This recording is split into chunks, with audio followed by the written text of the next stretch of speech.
Fire, fire, fire. All right, what is this? What is this? I have spent the last 2 weeks experiencing a crazy amount of whiplash. I went from not paying attention to negative journalist reviews for Crimson Desert to getting a little concerned when initial player reviews started sounding eerily similar to watching the Pearl Abyss stock drop 30%. To then finally buying the game myself bad. and having an absolute blast with it. But on the exact same day Crimson Desert launched, Fortnite dropped a new season, and then a week later, Epic fired 1,000 people. Now, The Blizzard route, man. Literally talked about this yesterday. It's kind of crazy. It just follows this. History does really repeat itself. I have witnessed 2 stories about ambition and Now gaming they're going this to talk week, about both record-breaking with very deals different outcomes. And and I think the money. difference comes down to 2 big things that we always talk about. Who are you actually building your game for? And when those people Money. show up and tell you what they think, investors. are you even listening? Before we get into all of that, let's catch up on a few things. Sony just announced that the PS5 is going up by another $100, meaning the PS5 Pro is now $900. Their second price hike in less than a year, but don't It's worry. because people aren't buying their fucking games, so they have to make up for it somehow, man. Sony is merciful to us paupers. If you cannot justify dropping that amount of money on a console, you can Yeah, always just start rent a leasing PlayStation it. via a monthly subscription Yes. service if you live in the Yes. UK. It is still so early in the year, and already there have been so many layoffs. Crystal Dynamics just had their 4th round in 12 months. Battlefield Studios cut staff after their big launch last year. Ubisoft gutted Red Storm Entertainment. Riot let 80 people Ubisoft. go. And Sony shut down Bluepoint, which Hold on, right one? This is that failed fighting game, though. You're in front of the lady? Oh, yeah, thank you. Hold on, let me move. I am in front of the lady, you're right, thank you. Yeah, 2XKO is the failed fighting game people that they're go. trying to, like, And do. Sony shut down Bluepoint, which I personally will never forgive them for because the Shadow of the Colossus remake was a masterpiece. And speaking of layoffs, let's go ahead and talk about the big one. We found out days ago that Epic Games was letting go of 1,000 people after already letting go of 16% of their workforce back in 2023. Their statement said Fortnite that's engagement rookie has been numbers. declining since last year and that they are spending significantly more than they're making. The CEO of Epic Games, my chat told me that he said that it's a good thing that they're firing them because then the talent is getting dispersed. And of course, even with a decline in players, Fortnite is obviously still one of the biggest games ever made and played, but Epic's response to all of this has been very interesting. Just earlier this month, they raised V-Bucks prices and told players that they needed to help pay the bills.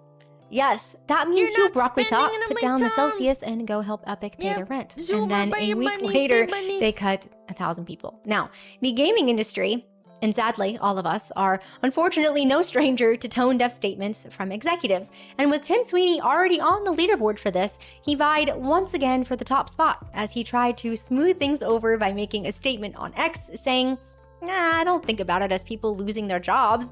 Now employers will see a stream of resumes of once-in-a-lifetime quality folks. I think that easily bumps Ubisoft's work. get used to not owning your own Yeah, game. McDonald's gonna get a lot of those.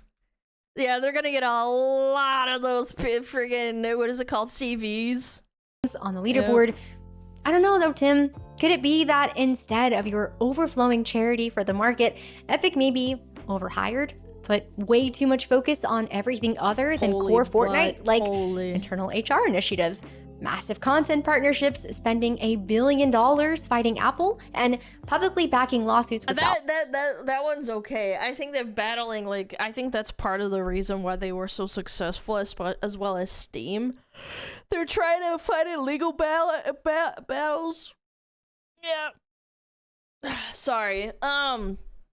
Yeah, I fucking hate Apple for this shit too. So like, I'm not really against this whole like thing, but at the same time, like, I think they're overdoing it on the collabs and not putting in a quality work. That's my biggest gripe. And then your first instinct is to get on social media and act like you just did everyone a huge favor. Meanwhile, Gabe Newell continues to just live out his meme of do nothing and win. Yep. With this layoff, though, they are also shutting down winning. 3 different Fortnite modes. And for what it's worth, I actually was kind of surprised because their statement that they put out was fairly honest. They said they failed to build something awesome enough to attract and retain a large player base. And with all of this, I just kept wondering, gamers, that's how did surprising. Fortnite get here? There was a time when it seemed like everyone and their mother was playing this game, and it caused huge players in the industry to chase the live service model for years because of its massive success. Studios have been gutted, games have been redesigned, entire companies have pivoted to chase what Fortnite originally. It's crazy. I'm not super into Fortnite, but it is insane to me that people are surprised that like even Titans can fall when Blizzard exists. Everybody between 2004 and like I want to say 2013, there were so many failed MMOs.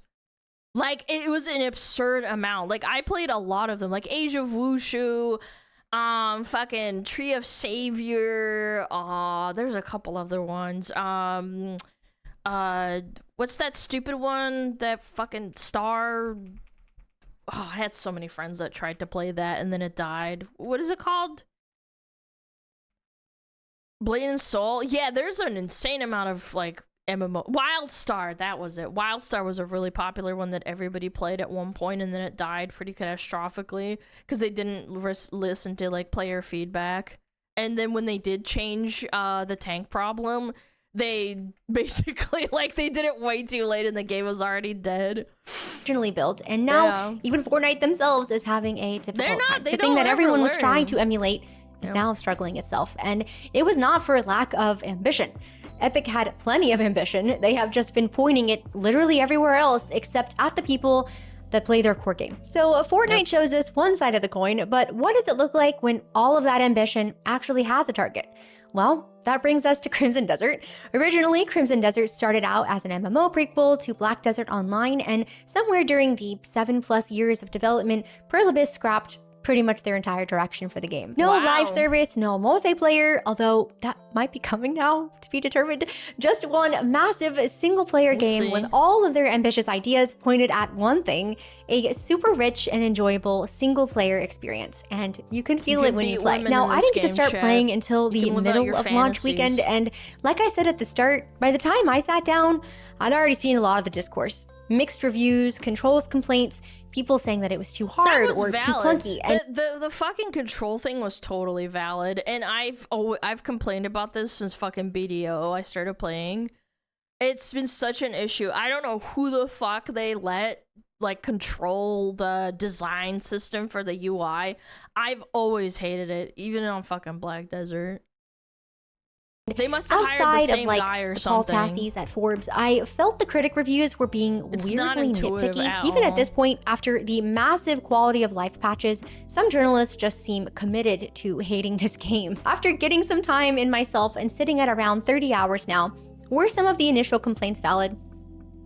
Yeah, a little bit, there is a real learning curve. The controls are not always the smoothest, although I do think that argument has been blown out of proportion just a little bit. But I've noticed that Cliff doesn't... No, I disagree, because like I've had my fair share of complaints of like literally having to look up a fucking guide on how to play BDO. Like, and I don't mean like play BDO as in play the characters. Like, the fucking UI system is insanely grating. Like, you'll be doing like a puzzle and then it asks you to like do something in a very specific way, or like use a control that you might have seen on the screen for like 1 second and then you forget.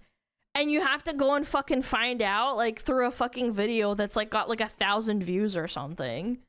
It's insanely cumbersome.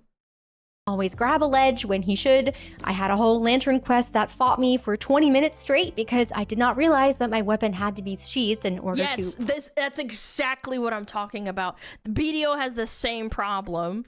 Where it's like, it's a broken fucking quest, and then it's like, oh, you just had to press X to like sheath your weapon, then it works now. It's like, why didn't you tell me that?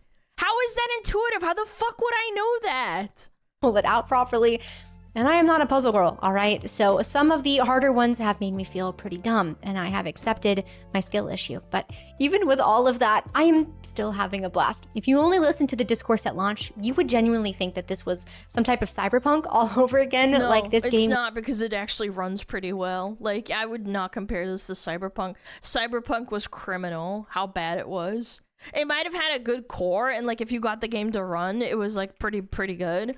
But it had so many bugs and issues that wasn't QA'd. With Black Desert, it wasn't a QA issue. It was literally just a UI issue, on top of like, you know, being rather unintuitive.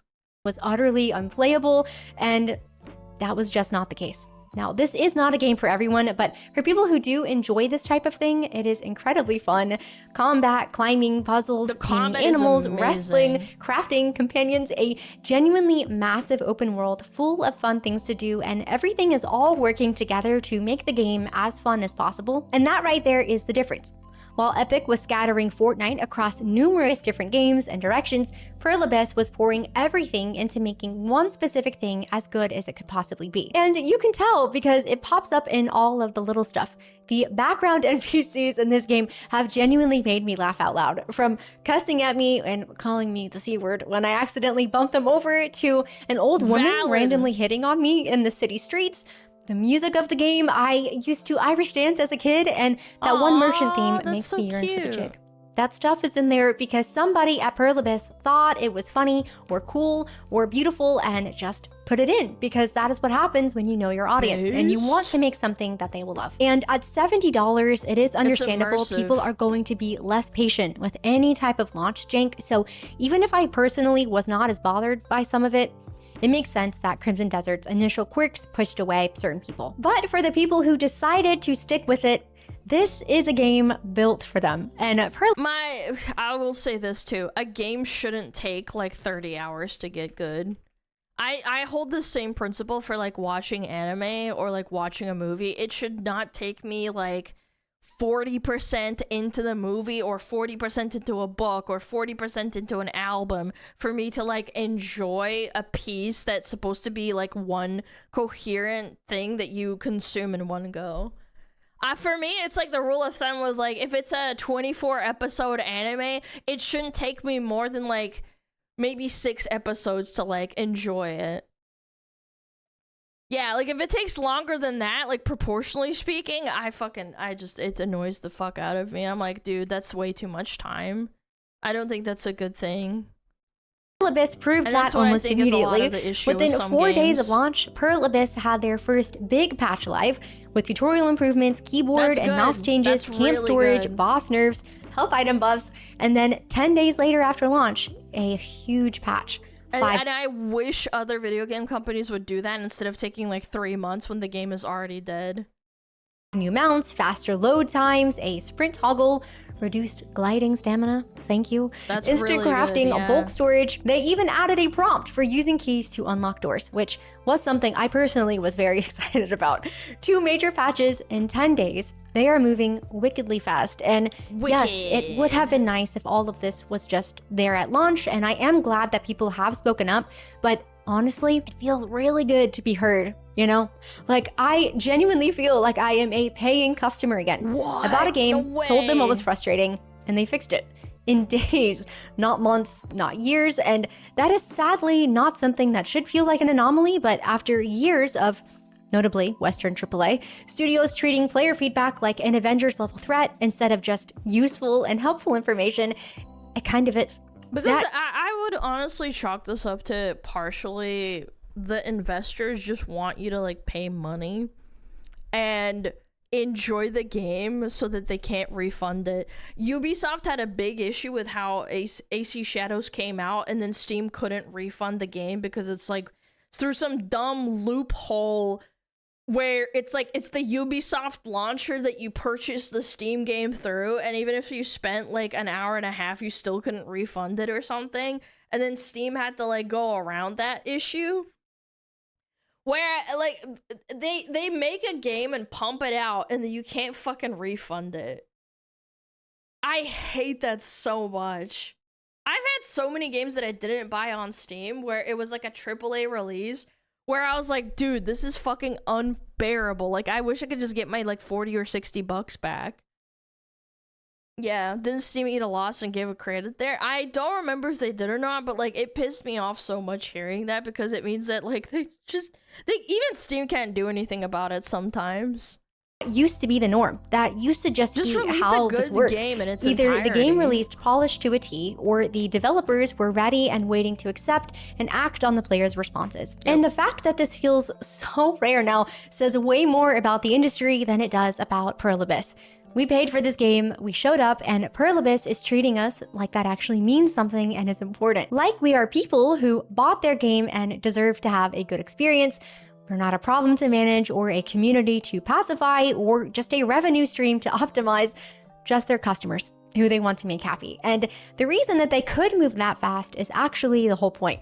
They were laser focused on their game and their audience, so when players showed up with feedback, there was nothing else competing for that attention. And instead of getting defensive about it, blaming their audience, lashing out over the critical reviews, I think Eastern developers generally are better about accepting player feedback. Maybe it's a culture thing, but I do think like the Western game developers and like community game, whatever the fuck are they called, like people who have to interact with the community, they're a lot more standoffish and like don't take it seriously and are like, no, you have to enjoy it the way we made the game. And it's like any form of criticism, even if it's completely valid, with something like the game doesn't fucking run, they don't fucking like freak out. They're like, okay, maybe we did fuck up, I don't know.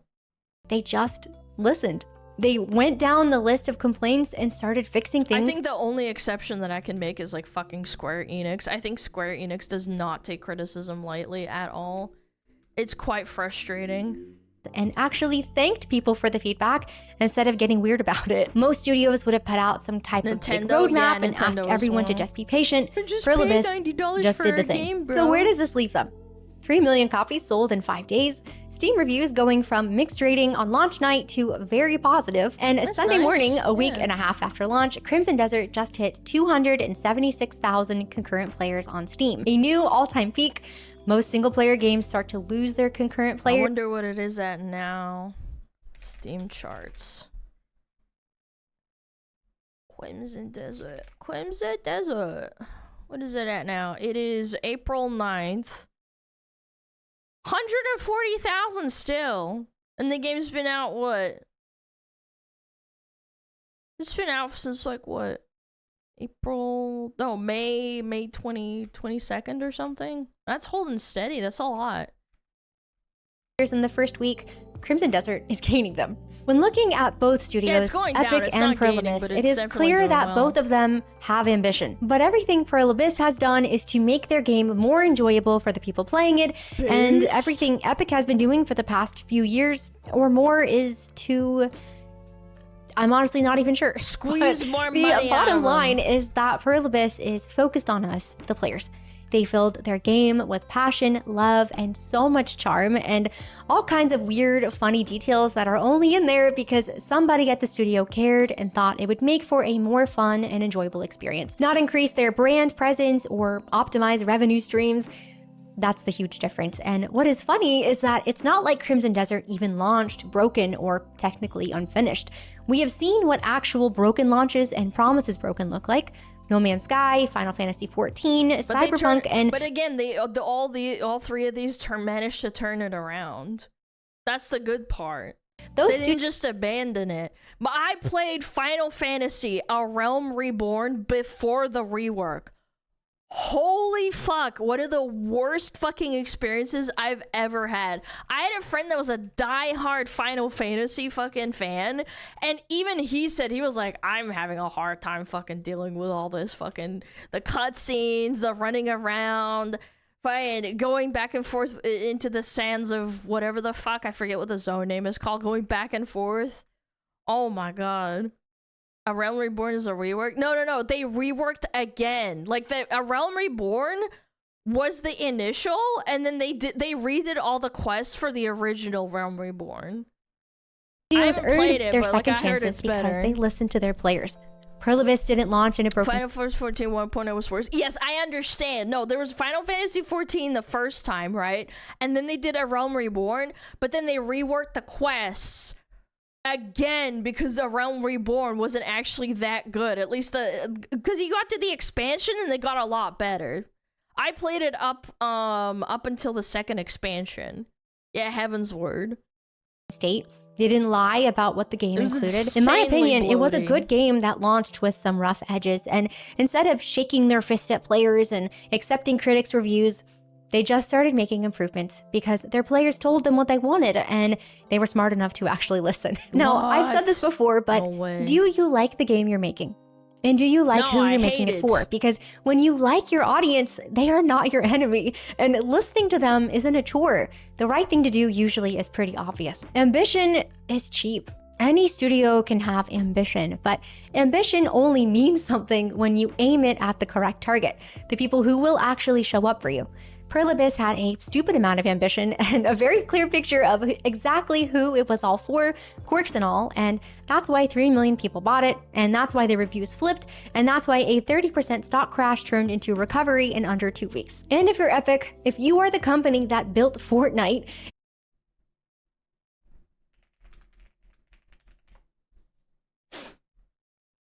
Oh wow, it actually did recover. Wow, dude. Yeah, it did recover. It's slowly recovering, but it's not doing too hot. 1 month. Yeah, it crashed. Holy shit. Ba-boom. Is that Korean won? Is it that bad of a fluctuation? Is going down to 20k is a lot? Yeah. They were panicking, huh? a game that genuinely changed the industry, and The Korean you can't even remember bomb. who you built it for. That That's is the not a Vietnamese bomb. layoffs or a V-Bucks problem.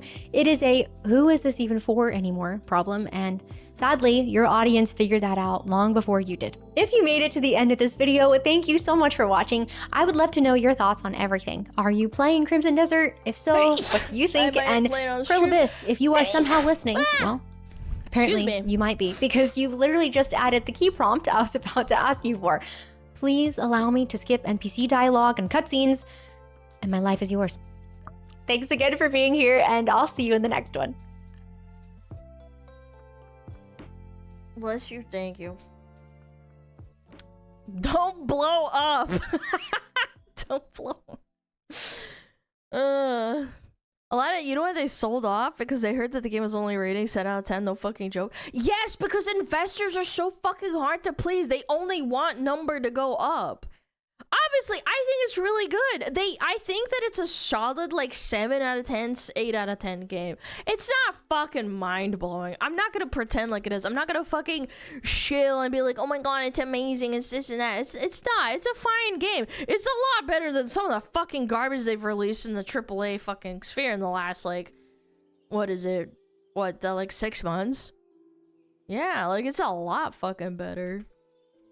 And I think that's fine. I think that's what I hate about investors the most, is that they can't take the fact that, like, sometimes you're just gonna have, like, an above average game. It's not gonna be game of the year. It's not gonna break records. You just need to have a solid, like, fucking 7 out of 8, 7 out of 10 or 8 game. I'll definitely take it over AC Shadows. Yeah, and the performative fucking, like, I am freaking the main character. I am Gagey. I'm gonna kiss boys now. I have no story build up. I just like boys. Fucking shiitake with the AI, dude. Cringe. And by the way, don't you think it's so weird how they hammered Crimson Desert Genuinely. for using a little bit of AI for some generative art on, like, a random wall picture, but then shiitake doesn't get any attention from the same people? Gee, I don't know. It makes me think really hard on, like, the gauge on reaction compared to, like, what they've done in the last, like, 3 or 4 years. Like, they use a little bit of generative AI. Oh, that's disgusting. Or even better, that's another example. A little bit of AI that they used for concept art development for the new Baldur's, not the Baldur's Gate game, the new Larian Studios game. people were having a fucking meltdown. I don't remember the meltdown that people had over AC Shadows with the AI voice acting, or what is it called? The other one that Ubisoft made. The Star Wars Outlaws one. That was another one that was 100% AI. People weren't fucking throwing a fit over there. I saw some people talking about it, but it wasn't nearly as viral as I'm so bad with names today. I keep saying it and then I forget it. It literally just evaporates out of my brain. AC Shadows. Fucking insane, dude. Yeah, and Expedition 33, that was a big fucking cancellation attempt. Yeah, Arc Raiders too. Yeah, like, it's crazy. Star Wars Outlaws had far bigger problems. Yeah, I know, but like, it just didn't like make the headlines like fucking Expedition 33 did. Quinge. Winge. Alright, really good video. 48 minutes. I'll just snooze it a bunch. Where's the link? Give me a minute, you little frick. Go check out Background NPC. Go check them out. Look at them, people play COD. Yeah, and that has AI plaster all over it. Nobody gives a fuck. Fire, fire,